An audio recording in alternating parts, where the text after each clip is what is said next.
Olá pessoal, sejam bem-vindos a mais um programa Ciência daqui da Web TV da Universidade Jean Piaget de Cabo Verde. Sou o professor e investigador Hélio Rocha daqui da nossa universidade e estaremos aqui a falar hoje um pouco sobre um assunto muito interessante, tenho certeza que vocês vão gostar. Elas são o que nós consideramos os donos do planeta. Estamos a falar de quê? Estamos a falar das bactérias, que sem elas, o nosso modo de vida, o planeta como nós já conhecemos, a vida como nós já conhecemos, na verdade não seria possível aqui no planeta Terra. As bactérias são organismos muito pequenos, na verdade micro-organismos que contêm um núcleo desorganizado, diferente das células que constituem, por exemplo, nós os humanos. Elas podem ser encontradas em quase todos os ambientes na Terra, desde a água, do ar, corpos em decomposição, nas plantas, no solo. E elas são fundamentais para a manutenção daquilo que a gente chama do ecossistema do planeta Terra. As bactérias podem ser, então, classificadas de diversas formas. Podemos as dividir de acordo com a sua morfologia. Por exemplo, temos aquelas bactérias que são do tipo Coccus, aquelas bactérias que são do tipo bacilos ou bastonetes, se quisermos, e aquelas bactérias que aparentam ser do tipo espiroquetas, parecem ser umas espirais. Também podemos as dividir de acordo com a sua conglomeração. Como é que, quando observamos essas bactérias, elas estão aglomeradas. E essas podem, então, estar divididas em stafilo, podem ser Staphylococcus ou Staphylobacilos, não é? Também podem estar divididos em forma de, quando estão uma atrás das outras, chamamos de strepto, por exemplo, Streptococcus, ou então também podemos as dividir como diplo, não é? Quando estão, as bactérias estão em pares, não é? Por exemplo, Diplococcus ou Diplobacilos. Além dessa divisão morfológica, também podemos fazer uma divisão tendo em conta alguma característica da sua parede celular. Essa característica, usando essas características, podemos distinguir, portanto, as bactérias em dois tipos, usando corantes específicos. Podemos ter as bactérias gram-negativas e as bactérias gram-positivas. E isso é importante porque, com essa distinção, podemos, então, definir algumas estratégias para conseguir uma melhor eficácia no combate a infecções bacterianas. Mas já chegamos lá. As bactérias são realmente seres microscópicos, muito pequenos, micro. Então não é possível observá-los ao olho nu. Para isso, então, usamos o microscópio para podermos observar essas bactérias. No entanto, há outras formas também de macroscopicamente observar as bactérias. Como é que a gente faz isso? Podemos recorrer àquilo que a gente chama de meios de cultivo. Esses meios de cultivo são baseados em nutrientes especiais para essas bactérias e elas podem, então, ser cultivadas em meios, como por exemplo esse meio aqui que eu tenho, numa placa de Petri, onde irão crescer colônias. E essas colônias, então, podem ser observadas macroscopicamente. Conseguimos observar essas colônias. Atenção, quando estamos a observar uma colônia, temos de ter sempre ideia, não é? Temos de ter em mente que existem milhões de bactérias em cada ponto que estamos a observar. E isso é uma forma, digamos, engenhosa que foi desenvolvida para que possamos observar as bactérias sem necessariamente estarmos a usar um microscópio. Outra forma também de cultivar as bactérias é no meio líquido. Podemos pegar o meio líquido, como por exemplo esse meio que tenho aqui, que é um meio específico para o cultivo da Escherichia coli. Assim, eu sei que parece um nome meio estranho, mas é uma bactéria fundamental que temos no nosso intestino e é muito importante para a produção de portanto, da vitamina K que necessitamos e nós não temos capacidade de síntese dessa vitamina e essa bactéria, ela ajuda, portanto, ela produz essa vitamina que nos é essencial. Voltando, então, podemos realmente utilizar meio líquido, por exemplo, esse meio que tem aqui, para o cultivo dessas bactérias e, então, conseguirmos ter um número maior portanto, dessa bactéria e conseguirmos fazer algumas análises. Erroneamente, temos uma ideia de que, quando falamos das bactérias, estamos sempre a falar de doenças, ou seja, as bactérias causam doenças. Essa ideia está bastante errada, porque a maioria das bactérias que conhecemos, elas não têm nada a ver com as doenças, mas sim com o bem-estar social. Na verdade, as bactérias são utilizadas, como já disse anteriormente, para manter os ecossistemas. São graças a elas que conseguimos ter a produção agrícola, por exemplo, para nos alimentar, mas também, mais especificamente, com as bactérias podemos criar produtos que todos nós comemos e gostamos. Estou a falar, por exemplo, do vinho. A produção do vinho ela só é possível graças à atuação de algumas bactérias. A produção do queijo, que tanto nós gostamos, o queijo do fogo de Santo Antão, esses queijos que têm um sabor muito especial, elas também só são produzidas pela atuação das bactérias. O iogurte que comemos todos os dias também é feito por bactérias. Além dessa parte, digamos, mais da alimentação, e essa parte também mais do ecossistema e a própria manutenção da nossa saúde, as bactérias também são fundamentais. É uma disciplina muito importante que muito nos tem ajudado. Estou a falar da biotecnologia.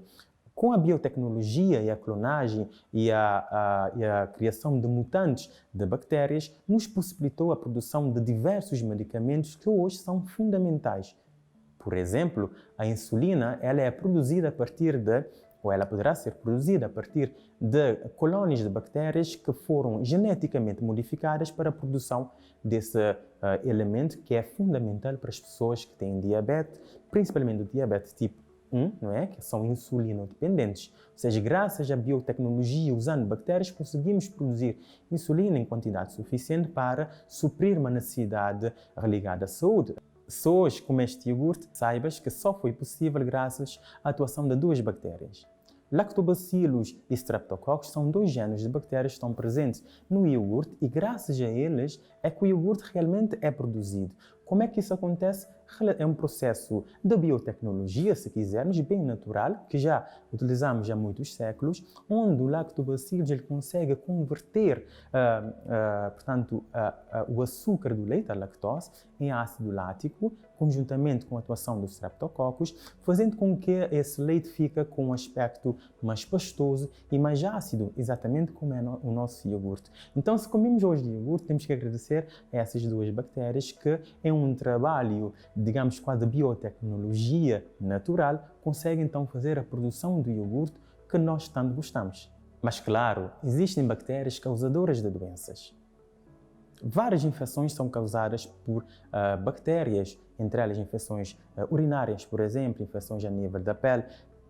A dor no dente que temos também é causada pelas bactérias, ou então mesmo aquilo que a gente chama de uma sepsia, né? Ou uma sepsemia, se quisermos, que é uma infecção a nível sanguíneo, que é das infecções mais perigosas que poderão acontecer derivado, né, da infecção por bactérias, que poderá então conduzir à morte. No entanto, há que lembrar, mais uma vez, que as bactérias, na sua larga maioria, são benéficas, ok? Mas temos também que lembrar que existem bactérias que causam infecções e causam doenças nos seres humanos. Por exemplo, o Staphylococcus aureus é uma bactéria muito conhecida por causar infecções. Provavelmente, quando você que está a nos assistir era criança, ou ainda já teve aquilo que a gente chama de impincho, não é? Aquela infecção que fica na pele e acaba por criar, ou a gente chama de malita, não é? Que fica bem grande, depois sai muito pus. Provavelmente essa infecção foi causada pela bactéria Staphylococcus aureus. Também temos as infecções a nível dentária, temos as infecções principalmente a nível do sistema que a gente chama gastrointestinal, ou seja, quando temos aquela dor de barriga intensa e vamos à casa de banho, estamos a fazer fezes mole, não é? Ou seja, diarreia, provavelmente estamos com uma infecção bacteriana. E essa infecção bacteriana ela é combatida de várias formas. O combate às infecções por bactérias é feito utilizando uma coisa que provavelmente todo mundo já ouviu falar. Estamos a falar dos antibióticos. Mas como é que esses antibióticos foram descobertos? Na verdade, há vários séculos, né, que vemos utilizando compostos para matar os micro-organismos.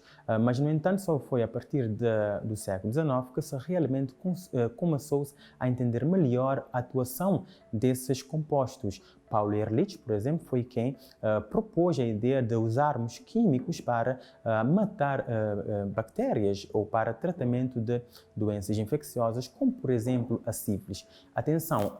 Antigamente usava-se esses químicos para matar as bactérias, mas, no entanto, devido à falta de técnica, principalmente à falta ainda de um microscópio, não é? Não se sabia exatamente o que eram as bactérias ou a própria existência dessas bactérias, mas depois de termos inventado o microscópio, começamos a observar então as bactérias e a distinguir as suas estruturas, e a utilização de químicos para a eliminação dessas bactérias então foi possível de uma forma, digamos, mais seletiva. Uma história engraçada e curiosa, né, aconteceu em 1928, quando Alexander Fleming, né, um cientista que estudava os fungos, estava a estudar a atuação dos fungos e acabou por deixar a sua placa contaminar com uma bactéria, Staphylococcus aureus, e foi de férias. Quando voltou, viu que as placas estavam contaminadas tanto com essa bactéria, Staphylococcus aureus, e com os fungos que ele estava a estudar, nesse caso a penicilina, a bactéria não conseguia se desenvolver nessas placas como deve ser, ou seja, havia um agente inibitório do crescimento dessas bactérias. Vocês sabem qual era o agente? Exatamente, estamos a falar da penicilina, que é atualmente, não é, o antibiótico mais disseminado e mais conhecido a nível mundial, que salvou já bilhões de vidas humanas, não é? Ela foi descoberta por um acidente, né, por um descuido a nível do laboratório. É interessante notar que a penicilina, né, que é esse antibiótico, ele consegue atuar na parede celular dessas bactérias, destruindo essa parede, e atua apenas na parede celular das bactérias, o que é interessante porque nós não temos, não é? Nós, por exemplo, os humanos, nós não temos essa parede celular, então a penicilina é um bom antibiótico, pois não consegue ou não tem a capacidade de causar danos ou grandes danos no nosso corpo, que pode ser utilizado de forma bem segura para combater, né, infecções bacterianas, e ela tem realmente sido utilizada de forma bem alargada. No entanto, essa utilização tem trazido um problema, né, que hoje já começamos a sentir, que é a questão da resistência, a resistência antimicrobiana, ou seja, essas bactérias começam a apresentar resistência à penicilina. Na verdade, já há um largo espectro de bactérias patogénicas que são capazes de resistir à atuação da penicilina, o que causa um problema, ou poderá trazer um problema de saúde pública a longo prazo. Mas isso da resistência antimicrobiana é tema para outro vídeo.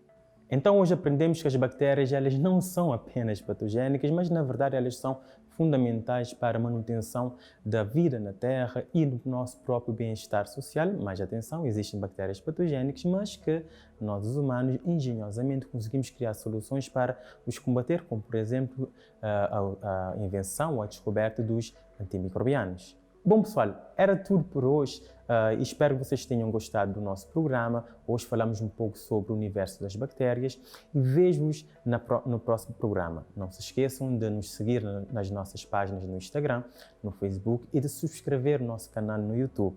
Vejo-vos no próximo programa. Até lá, fiquem bem. Tchau!